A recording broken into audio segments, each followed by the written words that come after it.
ಸ್ವಲ್ಪ ಮಟ್ಟಿಗೆ ಈ ಇನ್ಕಮ್ ಟ್ಯಾಕ್ಸ್ ಪೇಯರ್ಸ್ ಇರ್ತಾರಲ್ಲ, ತೆರಿಗೆ ಪಾವತಿದಾರರು, ಅವ್ರಿಗೊಂದಷ್ಟು ವಿನಾಯಿತಿ ಸಿಕ್ಕಿದೆಯಾ? ಸಿಕ್ಕಿದ್ರೆ ಅಲ್ಪ ಪ್ರಮಾಣದಲ್ಲಿ ಸಿಕ್ಕಿದೆ ಅಂತ ಹೇಳ್ತಾ ಇದ್ದಾರೆ. ಯಾವ ಥರಪ್ಪ ಅಂತ ಚೆಕ್ ಮಾಡ್ಕೊಂಡು ಹೋದಾಗ ಈ ಬಾರಿಯ ಕೇಂದ್ರ ಬಜೆಟಲ್ಲಿ ನಿರ್ಮಲಾ ಸೀತಾರಾಮನ್ ಅವರು ಮಂಡಿಸಿದ್ರು. ತೆರಿಗೆ ಪದ್ಧತಿಯ ಸರಳೀಕರಣಕ್ಕೆ ಕೇಂದ್ರದಿಂದ ಒಂದು ಒತ್ತು ಕೊಡಲಾಗಿದೆ. 3 ಲಕ್ಷದವರೆಗೂ ಕೂಡ 3 ಲಕ್ಷದವರೆಗೂ ಯಾವುದೇ ರೀತಿಯಲ್ಲಿ ತೆರಿಗೆ ಇರಲ್ಲ. 3 ಲಕ್ಷದವರೆಗೂ ಯಾರೇ ಎಷ್ಟೇ ಸಂಪಾದನೆ ಮಾಡ್ಕೊಳ್ಳಿ, 3 ಲಕ್ಷದವರೆಗೂ ನೀವು ಸಂಪಾದನೆ ಮಾಡಿದಾಗ ಯಾವ ತರಹದ ತೆರಿಗೆಯನ್ನು ಹಾಕಲ್ಲ ಅಂತ ಒಂದು ಸರಳೀಕರಣ ಇದು. ತೆರಿಗೆ ಪಾವತಿಯ ಮಿತಿಯನ್ನು 50ರಿಂದ 70 ಸಾವಿರಕ್ಕೆ ಏರಿಕೆ ಮಾಡಿದ್ದಾರೆ. ಇನ್ನು 3ರಿಂದ 7 ಲಕ್ಷದವರೆಗೂ ಕೂಡ 5% ತೆರಿಗೆ ಪಾವತಿ ಮಿತಿ ಇರುತ್ತೆ. ಆನಂತರದಲ್ಲಿ ಆನ್ಲೈನ್ ವ್ಯವಹಾರಗಳ ಮೇಲಿನ TDS ಕಡಿತ ಆಗಿದೆ. TDS ತಡ ಮಾಡಿಬಿಟ್ರು, ಕಟ್ಟಿಲ್ಲ ಅಂತ ಬಂದಾಗ ಫೈನ್ ಹಾಕ್ತಾಯಿದ್ರು ಮೊದಲು, ಈಗ ಫೈನ್ ಹಾಕಲ್ವಂತೆ.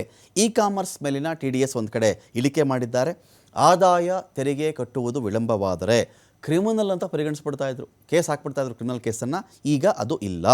ತೆರಿಗೆ ಪದ್ಧತಿಗೆ ಸರಳೀಕರಣಕ್ಕೆ ಒತ್ತು ಕೊಡಲಾಗಿದೆ. ಇನ್ನೊಂದು ಕಡೆ ಚೆಕ್ ಮಾಡಿಕೊಂಡಾಗ 10ರಿಂದ 12 ಲಕ್ಷದವರೆಗೂ 15% ತೆರಿಗೆ ಇರುತ್ತೆ. 15% ತೆರಿಗೆ.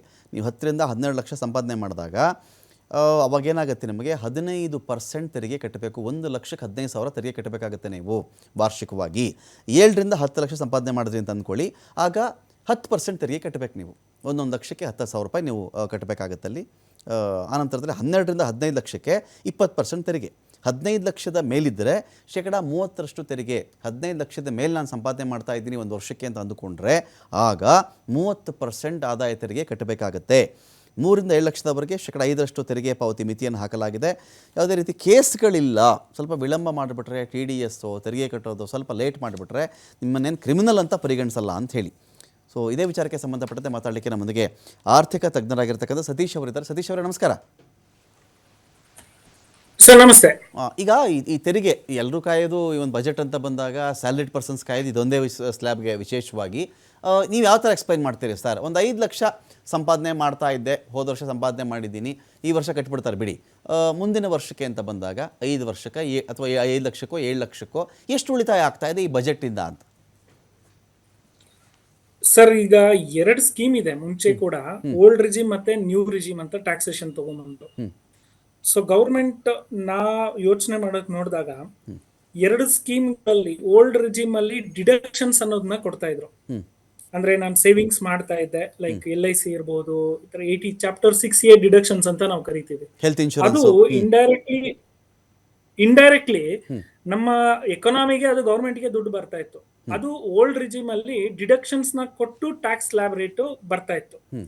ನ್ಯೂ ರಿಜಿಮ್ ಅಲ್ಲಿ ಏನಾಗಿದೆ ಅಂತ ಹೇಳಿದ್ರೆ ಯಾವುದೇ ರೀತಿಯಾದಂತ ಡಿಡಕ್ಷನ್ಸ್ ಕೊಡಲ್ಲ, ಆದ್ರೆ ಟ್ಯಾಕ್ಸ್ ಸ್ಲ್ಯಾಬ್ ರೇಟ್ ನ ಸ್ವಲ್ಪ ಚೇಂಜಸ್ ಮಾಡಿದೀವಿ ಅಂತ ಇದೆ. ಸೊ ಈ ಸರದ ಬಜೆಟ್ ಅಲ್ಲಿ ಒಂದು ಸ್ಯಾಲರಿಡ್ ಕ್ಲಾಸ್ ಗೆ ಹೇಳ್ಬೇಕಂದ್ರೆ 50,000 ಇದ್ದಂತ ಡಿಡಕ್ಷನ್ಸ್, ಸ್ಟ್ಯಾಂಡರ್ಡ್ ಡಿಡಕ್ಷನ್ಸ್ 2 ರಿಜಿಮ್ ಅಲ್ಲೂ 50,000 ಇತ್ತು. ಓಲ್ಡ್ ರಿಜಿಮ್ ಅಲ್ಲಿ ಕೂಡ ಹಾಗಾಗಿ ಹಾಗೆ ನ್ಯೂ ರಿಜಿಮ್ ಅಲ್ಲಿ ಕೂಡ 50,000 ಡಿಡಕ್ಷನ್ಸ್ ಇತ್ತು. ಅದನ್ನ 50,000ದಿಂದ 75,000ಕ್ಕೆ ಏರಿಕೆ ಮಾಡಿದ್ದಾರೆ. ಒಂದು. ಎರಡನೇದಾಗಿ ಈಗ ಸ್ಲ್ಯಾಬ್ ರೇಟ್ಸ್ ಏನಿತ್ತು, ಸ್ಲ್ಯಾಬ್ ರೇಟ್ಸ್ ನ 1 ಲಕ್ಷದವರೆಗೂ ಮಿತಿನ ಹೆಚ್ಚಳ ಮಾಡಿದ್ದಾರೆ. ಆದ್ರೆ ಅದು ಪೂರ್ತಿಯಾಗಿ ನಾವು ಇದೇನಾ ಅಂತ ಹೇಳ್ಕೊಳಕ್ ಆಗಲ್ಲ, ಕಾರಣ ಅದಕ್ಕೆ ನಾ ಹೇಳ್ತೀನಿ. ಈಗ 0 to 3 ಲಕ್ಷದವರೆಗೂ ಟ್ಯಾಕ್ಸ್ ಇದೆ. ಈ 3ರಿಂದ 7 ಲಕ್ಷದವರೆಗೂ 5% ಇದೆ. 7ರಿಂದ 10%, 10 ಲಕ್ಷದವರೆಗೂ 10% ಇದೆ. 10ರಿಂದ 12ರವರೆಗೂ ನೋಡಿದಾಗ 15% ಇದೆ. 12ರಿಂದ 15 ಲಕ್ಷದವರೆಗೂ 20% ಟ್ಯಾಕ್ಸ್ ಇದೆ. 15 ಲಕ್ಷ ಮೇಲೆ ಏನ್ ಇನ್ಕಮ್ ಬರುತ್ತೆ ಅದು 30% ಟ್ಯಾಕ್ಸ್ ಬರ್ತಾ ಇದೆ. ಇಲ್ಲಿ ಅವ್ರು ಹೇಳೋ ಪ್ರಕಾರ 17,500 ರೂಪಾಯಿ ನಮಗೆ ಸೇವ್ ಆಗುತ್ತೆ ಅಂತ ಹೇಳ್ತಿದ್ದಾರೆ. ಆದ್ರೆ ಒಂದು ಕ್ಯಾಚಿ ಪಾಯಿಂಟ್ ಇದೆ ಅಲ್ಲಿ. ಈ ಓಲ್ಡ್ ರಿಜಿಮ್ ಮತ್ತೆ ನ್ಯೂ ರಿಜಿಮ್ ಅಲ್ಲಿ ಸೆಕ್ಷನ್ 87 ರಿಬೇಟ್ ಅನ್ನೋ ಒಂದು ಸೆಕ್ಷನ್ ಇತ್ತು. ಈ ರಿಬೇಟ್ ಇಂದ ಮಾತ್ರ ನಮಗೆ 7 ಲಕ್ಷದವರೆಗೂ ಟ್ಯಾಕ್ಸ್ ಬರ್ತಾ ಇರಲಿಲ್ಲ. ಅದು ನಾವು ಹೇಳೋದಕ್ಕಷ್ಟೇ ನ್ಯೂ ರಿಜಿಮ್ ಓಲ್ಡ್ ರಿಜಿಮ್ ಅಂತ ಹೇಳ್ತಾ ಇದ್ದು. ಆದ್ರೆ ನಿಜವಾಗ್ಲೂ ಇದ್ದಿದ್ದು ನ್ಯೂ ರಿಜಿಮ್ ಅಲ್ಲಿ 3 ಲಕ್ಷದವರೆಗೂ ಸ್ಲ್ಯಾಬ್ ಇದೆ, ಓಲ್ಡ್ ರಿಜಿಮ್ ಅಲ್ಲಿ 2.5 ಲಕ್ಷದವರೆಗೂ ಸ್ಲ್ಯಾಬ್ ಇದೆ. ಈಗ ನಾವು ನ್ಯೂ ರಿಜಿಮ್ ಅಲ್ಲಿ ಈಗ ಹೇಳೋದಂತೂ ಆಗಿದೆ, 3 ಲಕ್ಷದವರೆಗೂ ಟ್ಯಾಕ್ಸ್ ಇಲ್ಲ ಅಂತ ಹೇಳಿದ್ದಾರೆ. 3ರಿಂದ 7ವರೆಗೂ 5% ಅಂತ ಹೇಳಿದ್ದಾರೆ. ಆದ್ರೆ ಆ 87A ಕಂಟಿನ್ಯೂ ಮಾಡ್ತಾ ಇದಾರಾ ಇಲ್ವಾ ರಿಬೇಟ್ ಅನ್ನೋದು ಗೊತ್ತಿಲ್ಲ. ಅದನ್ನ ಹೋಗ್ಬೇಕಾಗತ್ತೆ. ಸೊ ಅಲ್ಲಿ ಮಾತ್ರ ನಮ್ಗೆ ಬೆನಿಫಿಟ್ ಸಿಗುತ್ತಾ ಇಲ್ವಾ ಅಂತ ನೋಡ್ಬೇಕು. ಬಟ್ ಬೇಸಿಕಲಿ ನಾನು ನೋಡ್ಬೇಕಾದ್ರೆ ಕಮೆಂಟ್ ಮಾಡೋದೇ ಆದ್ರೆ ಗವರ್ಮೆಂಟ್ ಓಲ್ಡ್ ರಿಜಿಮ್ ನ ಸ್ಕ್ರಾಪ್ ಮಾಡಿ ನ್ಯೂ ರಿಜಿಮ್ ಗೆನೆ ಎನ್ಕರೇಜ್ ಮಾಡ್ಬೇಕು ಅನ್ನೋದು ಕಾಣಿಸ್ತಾ ಇದೆ. ಅಲ್ಲ, ಈಗ ಒಂದು ಕೈನಲ್ಲಿ ಕೊಟ್ಟು ಒಂದು ಕೈನಲ್ಲಿ ತಗೊಳ್ಳೋ ಲೆಕ್ಕಾಚಾರ ಏನಾದರೂ ಇದೆಯಾ ಸತೀಶ್ ಅವರೇ ಇದರಲ್ಲಿ? ಸರ್ ಹಾಗೆ ಲೆಕ್ಕ ನೋಡಿದ್ರೆ ಒಂದು ಮೇಡಮ್ ಯಾಕೆ ನಾವು ತುಂಬಾ ಕಮೆಂಟ್ ಮಾಡಕ್ ಆಗ್ತಾ ಇಲ್ಲ ಡೈರೆಕ್ಟ್ ಟ್ಯಾಕ್ಸಸ್ ಮೇಲೆ ಅನ್ನೋದಾದ್ರೆ, ಒಂದು ಅವರು 6 ತಿಂಗಳ ಒಳಗಡೆ ಒಂದು ಇನ್ಕಮ್ ಟ್ಯಾಕ್ಸ್ ಆಕ್ಟ್ 1961 ಏನಿತ್ತು ಅದನ್ನ ಮತ್ತೆ ರಿವ್ಯಾಂಪ್ ಮಾಡ್ತೀವಿ, ಅಂದ್ರೆ ತುಂಬಾ ಸಾಕಷ್ಟು ಬದಲಾವಣೆಗಳನ್ನ ತರ್ತೀವಿ ಅಂತ ಹೇಳಿದ್ದಾರೆ. ಸೊ ಹಂಗಾಗಿ ತುಂಬಾನೇ ಬದಲಾವಣೆಗಳನ್ನ ನಿರೀಕ್ಷೆಯಲ್ಲಿ ಇದೆ ಇನ್ನು 6 ತಿಂಗಳ ಒಳಗಡೆ. ಸೊ ಈಗಿನ ಪ್ರಸ್ತುತ ಇದರಲ್ಲಿ ನಮ್ಮ ಎಕ್ಸ್ಪೆಕ್ಟೇಷನ್ಸ್ ಅಂತೂ ಮೀಟ್ ಮಾಡಿಲ್ಲ. ಯಾಕಂದ್ರೆ ಟ್ಯಾಕ್ಸೇಷನ್ ಅಲ್ಲಿ ಮಿಡಿಲ್ ಕ್ಲಾಸ್ ಬಜೆಟ್ ಅಂತ ಹೇಳಿದ್ರು, ಮಿಡಿಲ್ ಕ್ಲಾಸ್ ಗೆ ನನ್ನ ಪ್ರಕಾರದಲ್ಲಿ ಯಾವುದೇ ರೀತಿಯಾದಂತ ಏನೂ ಸಿಕ್ಕಿಲ್ಲ ಈ ಟ್ಯಾಕ್ಸೇಷನ್ ರೆಜಿಮ್ ಅಲ್ಲಿ. ಯಾಕಂದ್ರೆ ಬರೀ ಸ್ಯಾಲರಿ ಕ್ಲಾಸ್ ಅಷ್ಟೇ ಮಿಡಿಲ್ ಕ್ಲಾಸ್ ಅಂತ ಆಗಲ್ಲ, ಬೇರೆ ಎಲ್ಲ MSME ಸೆಕ್ಟರ್ಸ್ ಗಳಲ್ಲಿ ವರ್ಕ್ ಮಾಡುವಂತವ್ರು ಅವರು ಕೂಡ ಇದ್ದಾರೆ, ಅವ್ರಿಗೆ ಕೂಡ ಬೆನಿಫಿಟ್ ಬರ್ಬೇಕಿತ್ತು. ಸೊ ಇದು ಕ್ಲಾರಿಟಿ ಇಲ್ಲ.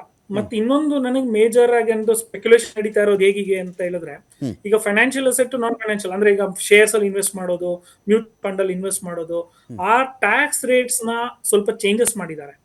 ಸೊ ಆ ಟ್ಯಾಕ್ಸ್ ರೇಟ್ ಅದೇನಾದ್ರೂ ರಿಯಲ್ ಎಸ್ಟೇಟ್ ಸೆಕ್ಟರ್ ಕೂಡ ತಗೊಂಡ್ ಬಂತು ಅಂದ್ರೆ ಅಲ್ಲಿ 10 ಇಂದ 12.5% ತಗೊಂಡ್ ಬಂದಿದಾರಲ್ಲ, ಅಲ್ಲಿ ಇಂಡೆಕ್ಸೇಷನ್ ಬೆನಿಫಿಟ್ ಅಂತ ಇತ್ತು. ಅಂದ್ರೆ ನಾನು ಇವಾಗ ಯಾವಾಗ್ಲೂ 2000 ಇಸ್ವಿಲಿ ಒಂದು ಜಮೀನ ತಗೊಂಡಿದ್ದೆ. 2000 ಇಸ್ವಿಲಿ ಎಷ್ಟಿತ್ತು ಜಮೀನಿನ ಬೆಲೆ ಅನ್ನೋದು ಗೊತ್ತಿದೆ.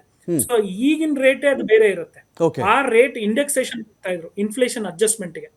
ಅಕಸ್ಮಾತ್ ಆಗಿ ಅದನ್ನ ಏನಾದ್ರು ಕೊಡದೆ ಹೋದ್ರೆ ನಾನು ಎಷ್ಟು ಹ್ಯೂಜ್ ಟ್ಯಾಕ್ಸ್ ಹೋಗುತ್ತೆ ನನಗೆ ಗೊತ್ತಿಲ್ಲ. ಫೈನಾನ್ಷಿಯಲ್ ಅಸೆಟ್ ಅಂತ ಮೆನ್ಷನ್ ಮಾಡಿದ್ದಾರೆ.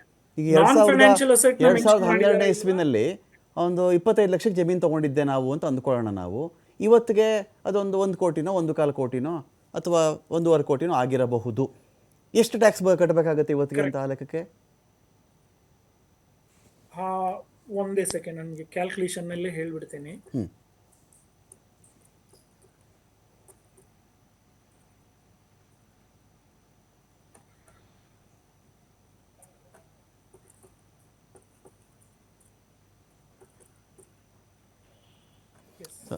ಸಂಪರ್ಕ ಸ್ಪಷ್ಟವಾಗಿ ಸಾಧ್ಯವಾಗ್ತಾ ಇಲ್ಲ.